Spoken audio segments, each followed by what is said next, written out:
A fixed term membership site is different from a traditional membership site in that it does not go on forever. A fixed term membership site ends at after a certain period of time.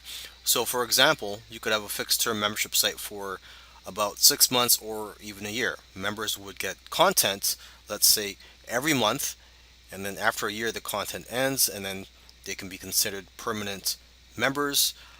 But basically, the members know that they're going to get content for a certain amount of time. Now, you might say, why do this? Why not just get a traditional membership site where you get paid forever or as long as members stay? But the problem is that a lot of members do drop out of the traditional membership sites. On average, members only stay around 4 to 6 months. That's average, okay? Depending on the quality of the content and the type of content.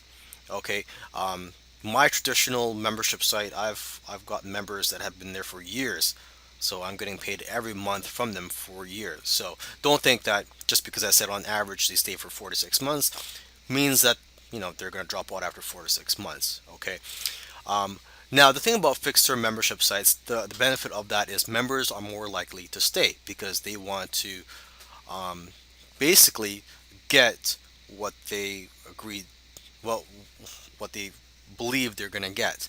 So basically, if they were promised they're going to get 6 months of this and this, maybe six strategies, traffic strategies every month, hey, they might as well stay for the sixth and final month of getting the traffic strategy. Okay.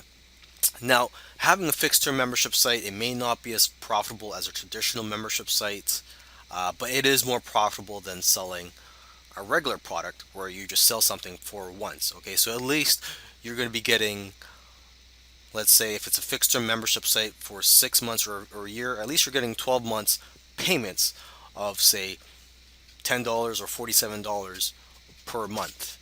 Okay, now you can also automate fixed term membership sites. So that's the beauty of that, is that you can automate it. So for example, somebody signs up as a member, then they'll just receive content on a monthly basis if it's a monthly membership site. So they could just receive content on a monthly basis through your autoresponder system.